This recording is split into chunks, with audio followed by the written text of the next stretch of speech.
Hello friends. आज हम लोग वी आर बोर्ड एग्ज़ाम से रिलेटेड इम्पोर्टेंट एमसीक्यू सीरीज़ को आगे बढ़ाते हुए कुछ और क्वेश्चन को सॉल्व करने वाले हैं। तो पहले सवाल हम लोग देखते हैं। यहाँ दिया हुआ है 3 बिंदु हैं, एक रेखिक है, तो x का मान निकालना है। अगर एक रेखिक होंगे तो तीनों बिंदु एक ही रेखा पर स्थित होंगे। मान लेते ये बिंदु ए है, ये बिंदु बी है, ये बिंदु सी है, तीनों एक ही लाइन में स्थित है। अगर ऐसा रहता है तो क्या होता है, एरिया ऑफ ट्रायंगल ABC 0 होता है। एरिया ऑफ ट्रायंगल ABC क्या होता है, 0 होता है। इसको मान लेते हैं हम लोग, ये x1 है, ये y1 है, ये x2 है, ये y2 है, ये x3 है, ये y3 है। एरिया ऑफ ट्रायंगल ABC का फॉर्मूला हम लोग जानते हैं कि 1/2 x1 y2 minus y3 plus x2 y3 minus y1 plus x3 y1 minus y2 होता है, इक्वल टू 0 के बराबर। ये 1/2 को उधर भेज देंगे तो 0 हो जाएगा।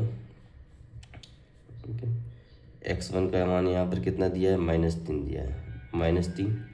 y2 का मान -1 दिया है, y3 का मान कितना दिया है, -5, माइनस माइनस +5 हो जाएगा।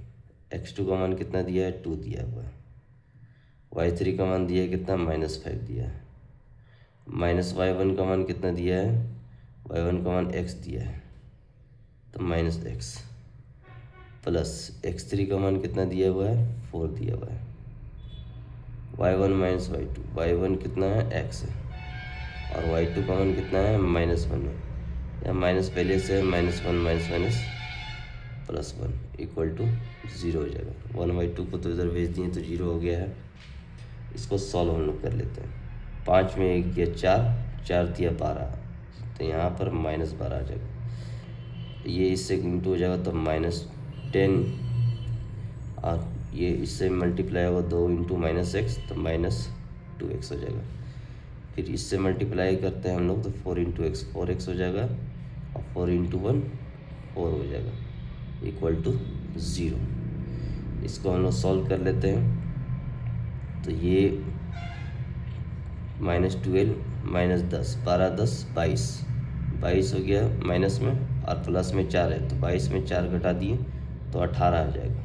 ओके, और 4x में 2x घट जाएगा तो 2x - 18 आ जाएगा, इक्वल टू 0। तो हमें क्या मिलता है, 2x - 18 इक्वल टू 0। तो x इक्वल टू 18/2। x का मान कितना आ गया, 9 आ गया। Option B is the right answer. Question number 2 को हम लोग देखते हैं कैसे बनता है। यहाँ दिया हुआ है 2 रैखिक युग्म। तो रैखिक युग्म हम लोग जानते हैं, रैखिक युग्म जो एक रेखा में अगर कोई कोण बन रहा है 2 को, तो हम लोग उसको क्या बोलेंगे, रैखिक युग्म बोलेंगे। ठीक है, ये x डिग्री है, y डिग्री है, तो दोनों का सम कितना होगा, 180 डिग्री होगा, तब ये रैखिक युग्म बनेगा। तो अनुपात दिया हुआ 2-3 के अनुपात में, तो हम लोग मान लेते हैं कि ये एक एंगल कितना है, 2K, और y मान लेते हैं कि कितना है, 3K। तो दोनों को सम कितना है, 180 डिग्री। तो 2K + 3K बराबर 180 डिग्री। तो 5K बराबर कितना आ जाएगा, 180 डिग्री आ जाएगा। तो K का मान यहाँ क्या निकल जाएगा, 180 डिवाइडेड बाई 5। 180 को 5 से काटेंगे तो 5 दिया 15, 8 5 गया 3, 5 6 30, 36 बार में कट जाएगा। तो अब A का मान क्या हो जाएगा, x का मान 2 इंटू 36 72 डिग्री, और y का मान क्या हो जाएगा, 3 इंटू 36 3 6 18 8 1 3 1 10 108 डिग्री, यानी कि option B is the right answer. तीसरा नंबर सवाल हम लोग देखते हैं। वह कोण जब 2 रेखाएं परस्पर काटती है तो बराबर होते हैं। जब 2 रेखाएं परस्पर काटती है तो वो कौन सा कोण बनाती है।